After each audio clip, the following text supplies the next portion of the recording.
Buenos días, Víctor. Buenos días, David. ¿Has visto lo de los intentos de conexión de esta noche?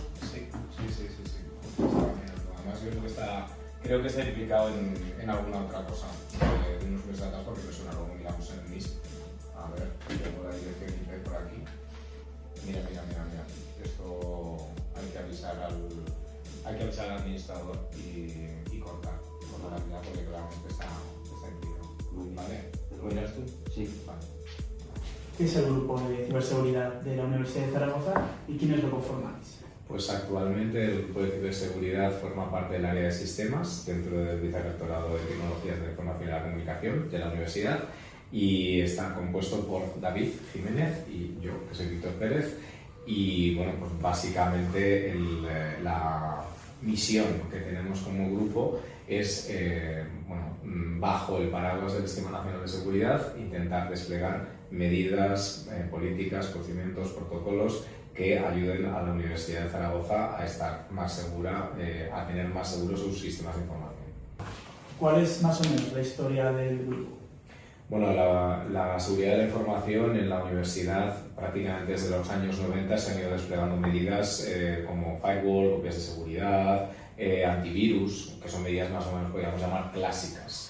De un tiempo a esta parte, sobre todo desde el año 2010, con la aprobación de la LOPD, pues se dotó con una figura que era un analista en aquellos tiempos, hoy se llamaría jefe de proyecto, que tenía pues, unas atribuciones de desplegar pues, todo lo que son las medidas que contemplaba la legislación en aquel momento. Con el paso del tiempo, que son 15 años más tarde, con el Sistema Nacional de Seguridad en su primera versión y en la versión del año 2022, pues se vio viendo necesario que las organizaciones como las universidades y en concreto la nuestra, pues necesitaba desplegar pues, medidas y recursos para poder mejorar la protección de sus sistemas de información.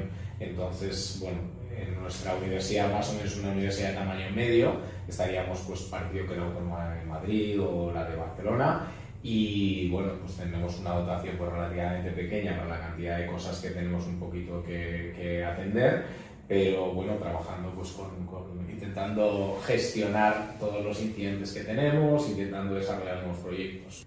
¿Un poco a qué herramientas os referís? Pues en líneas generales intentamos aprovechar las herramientas que nos brinda el Centro Criptológico Nacional, las herramientas o los recursos que nos da la pertenencia a Rediris, que es la entidad que agrupa a los distintos centros de investigación en universidades españolas, y también intentando desarrollar o implementar mecanismos propios, fundamentalmente basados en software libre, para proteger nuestros sistemas. Bueno, pues para este año, para este curso, la Universidad de Zaragoza ha aprobado unas campañas y unos cursos de concienciación para todo el PTBAS y el PDI de la Universidad de Zaragoza. Es necesario que el personal esté concienciado de los problemas de ciberseguridad que puede haber y la concienciación es lo más importante. En un gesto, por ejemplo, te puedo señalar y decir, mira, esta es una de las herramientas que tenemos en producción del Centro Criptológico Nacional, se llama Gloria. Es un gestor de información y eventos de seguridad donde recopilamos todos los logs, como también nuestros servidores y las redes internas, y aquí podemos analizar todos esos eventos, correlarlos y detectar posibles amenazas para poder pues responder a dichos incidentes. Estoy viendo por ahí una posible conexión desde Tor. No sé si os suelen llegar muchos intentos de intrusión o demás desde la dark web. Realmente lo que aparece ahí es una traza de conexión a la red Tor desde la red universitaria, ¿vale? Eso nuestra política no lo impide, es decir, no se han desplegado medidas en los firewalls perimetrales para impedir esto. Sí que hay medidas desplegadas para impedir el acceso desde nodos finalistas de Tor a la red universitaria. Es decir, eso se bloquea directamente porque se evaluó hace tiempo en el comité y se decidió que ese tipo de medidas se iban a bloquear. Los ataques en muchas ocasiones vienen desde redes de botnets. Es muy frecuente que utilicen redes de botnets pues con routers o con equipos de IoT comprometidos para alquilarlas y para que nosotros recibamos esos ataques desde ahí. Muchas veces son directamente proveedores de servicios maliciosos que nosotros pues a priori no bloqueamos un proveedor de servicios completo, pero hay algunos de ellos que tenemos constancia de que alquilan sus servicios para los ciberdelincuentes para realizar ataques. Tenemos proveedores de servicios, como podría ser Vodafone Telefónica, que recibimos 60.000, 70.000 conexiones desde ese proveedor en una noche y no ha habido ni una de ellas que sea exitosa, todos son ataques, ¿vale? Entonces sí, bueno, es relativamente frecuente esto que te comento de ataques desde distintas redes. ¿Cuáles son los incidentes más frecuentes que recibís desde el grupo de ciberseguridad?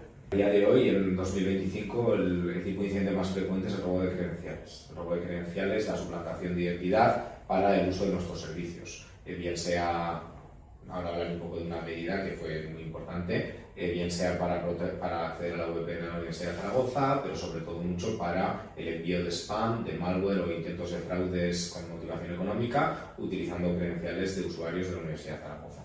Este robo de credenciales lamentablemente es muy frecuente y nos está pasando prácticamente todos los días, tenemos incidentes de este tipo. Que sean los incidentes más frecuentes no significa que sean los que mayor riesgo tienen, porque habría otros ámbitos que pensamos que podrían tener mayor riesgo. ¿A mayor riesgo a qué te refieres? Básicamente, como en otras disciplinas, en seguridad de la información evaluamos el riesgo como un impacto y la probabilidad de que este impacto se materialice. Que cayese un meteorito en Zaragoza tendría un impacto masivo, desaparecería el servicio de informática y toda la ciudad, pero la probabilidad de que esto ocurra es muy pequeña, a consecuencia de lo cual es algo que no nos preocupa habitualmente que caiga un meteorito. Sin embargo, hay otros escenarios en los cuales, tras evaluar el impacto y el riesgo, aunque no haya sucedido todavía nunca, pues son situaciones para las cuales vemos necesario que nos preparemos, ¿de acuerdo? Concretamente, desde el grupo de ciberseguridad hemos elaborado pues, una especie de top 5 de cuáles son las 5 amenazas que, de acuerdo a los análisis de riesgos que nos han realizado y a la situación actual, pues preveemos que puedan ser, ¿no? Concretamente, hace algunos años, por ejemplo, un incidente que recuerdo, por ejemplo, que tuvo implicaciones de conexiones con robo de credenciales a la VPN, pues se ha atajado muchísimo porque se ha puesto en marcha ese factor de autenticación y ha disminuido muchísimo las posibilidades de que un ciberdelincuente se robe unas credenciales y acceda a la VPN. Igualmente, también hace años desplegamos el cierre perimetral para proteger los equipos de los usuarios finales en el firewall perimetral y únicamente exponer aquellos activos que necesitaban estar expuestos a Internet, y todas estas medidas han ido variando este riesgo. Entonces, a día de hoy, el escenario que más nos preocupa en ese sentido sería una emisión, un robo masivo de datos y una publicación, una petición de un rescate por parte de ciberdelincuentes, como pasó hace aproximadamente un mes, creo que con la Universidad de Cádiz. ¿Sospecháis de que haya habido algún grupo, alguna APT que haya podido en algún momento ir detrás de la Universidad de Zaragoza? O sea, de una manera específica, no. Quizás lo más parecido fue una campaña que tuvimos de septiembre pasado, en el cual unos ciberdelincuentes enviaron a un conjunto de universidades, de centros de investigación, de entornos privados de formación, una campaña en la cual de manera coordinada enviaban correos con cuentas robadas solicitando el pago urgente de una matrícula. En ese contexto habían registrado un dominio que se llama universidaddezaragoza.live, había una cuenta corriente de una mula en la cual aspiraban a poder recibir el dinero, que nosotros seamos conscientes, se atajó rápidamente la campaña, se denunció a la policía y no hubo ningún caso con impacto. Porque, ¿cómo suele ser vuestra colaboración con la policía cuando hay algún suceso? Bueno, pues nosotros tenemos que agradecer que tenemos un trato muy cercano con el grupo de delitos tecnológicos de aquí de la policía, los dos grupos que hay, y cuando hay, quiero decir, la gran mayoría de los incidentes que estamos recibiendo a diario no es viable el poder denunciarlos. Estamos hablando de que un intento de envío, de que lo que sea, desde una dirección IP de Ucrania está fuera normalmente de la capacidad de actuación de un juez en España, y en alguna ocasión que hemos tenido algún caso relacionado o parecido, simplemente desestima la causa y no continúa, ¿vale? Pero en otras ocasiones, como la que te acabo de nombrar, como lo que ocurrió ocurrió esta semana pasada, donde hay un envío a estudiantes, hay una cuenta corriente española, pues esto lógicamente sí que se denuncia. Y se bloquea esa cuenta española. ¿De alguna forma es posible que a través de las credenciales los estudiantes o de los profesores puedan pivotar a sus cuentas bancarias, por ejemplo? Pues este es un escenario que es relativamente muy poco habitual, porque estamos hablando de que las medidas de seguridad que tienen hoy en día los bancos, las normativas que ha sacado Europa y a nivel internacional, implican el uso de segundo factor de autenticación para transferencias, etcétera, etcétera, ¿de acuerdo? La forma que nosotros observamos que es más frecuente de robo de credenciales pasaría por los infostealers, que es un malware especializado en el robo de sesiones y de credenciales. Nosotros valoramos que prácticamente el 95% de los casos que tenemos, que es muy frecuente que les roben las credenciales, no solo implica que les roben las credenciales de la Universidad de Zaragoza, sino que probablemente implique que a ese usuario le han robado credenciales de Facebook, de WhatsApp, su cuenta en Instagram, potencialmente un acceso al banco. Lo que ocurre es que muchas veces que accedan al banco de esta persona no implica que tengan capacidad para hacer transferencias. Los otros tres escenarios o vectores de ataque pasarían por phishing, que ocurre pero no es muy frecuente. Todo el tema de los leaks, es decir, que utilicen su cuenta de correo en otro sitio y que ese sitio, por ejemplo, de Mango que salió hace dos meses, que en ese sitio utilicen la misma contraseña, pues es muy importante que cada sitio utilicemos contraseñas únicas. Y por último, los intentos de ataque de fuerza bruta, que también los observamos, pero no son muy frecuentes. Analizamos cada uno de los casos y sí que orientamos o a profesores o a estudiantes si tienen que tramitar una denuncia o no, dependiendo del compromiso que hayan adquirido. También les comentamos o los concienciamos y les decimos qué medidas pueden tomar para asegurar a lo mejor sus equipos personales o sus móviles o sus cuentas de correo electrónico, tanto de la universidad como de fuera de la universidad. Hilando con el tema de la concienciación, ¿cuáles son los aspectos más importantes que creéis que hay que trabajar? Pues en este momento consideramos que hay que trabajar también la protección del equipo final del usuario, del endpoint, instalando, aparte de los antivirus que ya se tienen, pues un EDR, es un software de detección y respuesta en equipos finales que detecta más cosas y nos puede avisar de comportamientos extraños en el equipo. Entonces así poder prevenir también esas amenazas. Y otro punto muy importante para nosotros sería también la formación continua del personal, de todos estos temas importantes de ciberseguridad, que pudieran estar formados sobre el correo electrónico, sobre la navegación segura, sobre cómo las contraseñas son o no seguras, cómo poder almacenarlas, cómo proteger su equipo y su información, pues ir haciendo distintas formaciones, tanto al PDI como al PTGAS, de estos puntos. ¿Soléis colaborar con algún CERT, con algún SOC en específico? ¿Cómo suele ser la colaboración? Bueno, a ver, nuestro CERT de referencia es el Centro Criptológico Nacional. En las ocasiones en las cuales hemos tenido un incidente suficiente entidad como para que sea comunicado al Centro Criptológico Nacional, nosotros hablamos con ellos a través de la herramienta Lucía, que también es una herramienta de ticketing y de reporte. Nosotros notificaríamos el tipo de incidente que hemos sufrido y el ámbito en el cual pues, nos ha afectado. El Centro Criptológico nos presta ayuda de acuerdo a la naturaleza del incidente, pues a través de licencias o incluso con técnicos, etc. ¿De acuerdo? Aparte de esa colaboración, podríamos decir, más organizativa, ¿vale? De una manera muy frecuente, nosotros participamos de otras iniciativas para intercambiar información, como sería, por ejemplo, la Red Nacional de SOCs. Aquí, por ejemplo, estás viendo el MIS de la Red Nacional de SOCs, donde se comparte información de ataques y se comparten indicadores de compromiso, direcciones IP, URLs, cuentas de correo, payloads. Dentro de estos eventos, nosotros le trasladamos los incidentes que vamos detectando y ahí podría haber eventos, ahora no hay, pero podría haber eventos en la Universidad de Zaragoza. Igualmente, otros foros de colaboración muy activos son la sectorial de la CRUETIC. Hay un grupo de ciberseguridad en el que también estamos todas las universidades públicas y donde también colaboramos habitualmente, pues compartiendo iniciativas, formación, potenciales compromisos. También nosotros colaboramos con ProtaPP, que es una iniciativa a nivel estatal de técnicos de administraciones públicas que sacan adelante proyectos. Por ejemplo, tienen un track de la RUTEDCon, en la conferencia de la RUTEDCon, donde solemos pues también asistir como oyentes por ahora. Y creo que no me dejo nada más.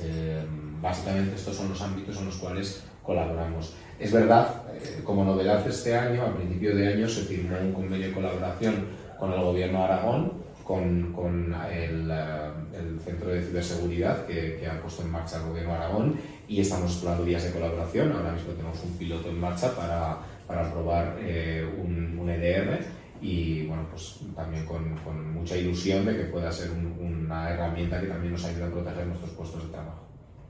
Porque, por curiosidad, ¿la Universidad de Zaragoza actúa como un endpoint para el Centro de Ciberseguridad de Aragón? ¿O cada uno reporta, por ejemplo, a través de Lucía sus incidentes graves? Ahora mismo nosotros no tenemos, ese convenio de colaboración nos ha materializado en una dependencia directa, en el sentido de que nosotros reportemos hacia ST o hacia el Centro de Ciberseguridad los incidentes que estamos sufriendo. Estamos en un proyecto piloto donde podría haber una cabida para este tipo de relación, pero ahora mismo nosotros, si esta tarde sucediera un incidente grave, a quien reportaríamos sería efectivamente al Centro Criptológico Nacional. ¿Tenéis algún incidente así reciente del que podáis hablar y que sea rememorable? Bueno, incidentes tenemos con cierta frecuencia, ¿vale? Y en muchas ocasiones pues están en relación con personas concretas y bueno, no podemos lógicamente dar datos personales de nadie. En 2024 tuvimos varios incidentes con una motivación económica grande. En varios de ellos hubo una suplantación de la identidad de un funcionario público para, en una relación que puede tener la universidad con una empresa externa, interceptar un correo a destino, simulando ser la Universidad de Zaragoza, lo que se conoce como un man in the middle en el ámbito del correo, simulando, ya digo, y modificando el fichero con la factura, etcétera, etcétera, etcétera. ¿De acuerdo?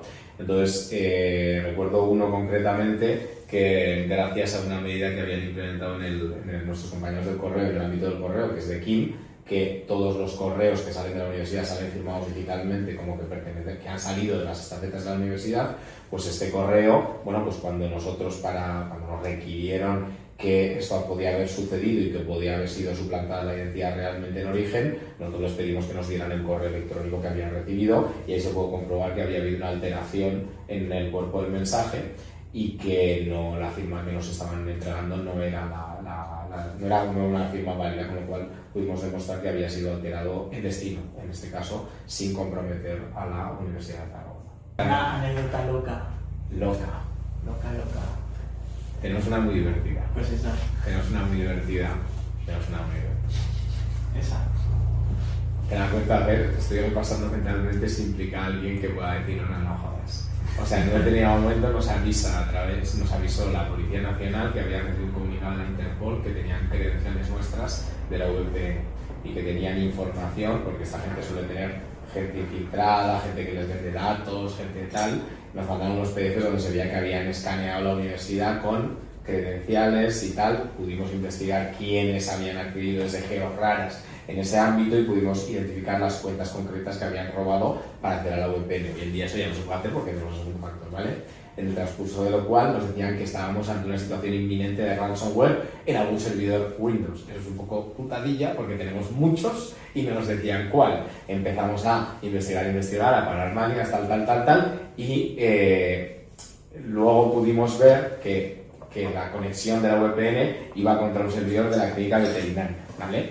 En el cual habían logrado acceder y se habían potencialmente, tenemos la seguridad de que lo hicieron, se habían llevado cientos de radiografías, pero no eran radiografías de personas, eran radiografías de perros y de gatos. Entonces el ciberdelincuente, yo creo que se empezó a frotar las manos y digo, seguro que voy a sacar esto en algún foro por ahí, con datos de tal, no sé qué, y eran todo pruebas médicas, pero de animales, no eran de tal. Eso puede ser simpático, ¿no? Eso es divertidísimo. Sí. Bueno, pues nada, os agradecemos mucho que nos hayáis concedido esta entrevista, que estoy seguro pues que va a interesar a muchas personas, y os animo muchísimo a que sigáis haciendo el trabajo que estáis haciendo desde el grupo, que es importantísimo. Tenéis a un montón de personas que proteger. Entonces, adelante con todo y mucha suerte. Muchas gracias. Gracias.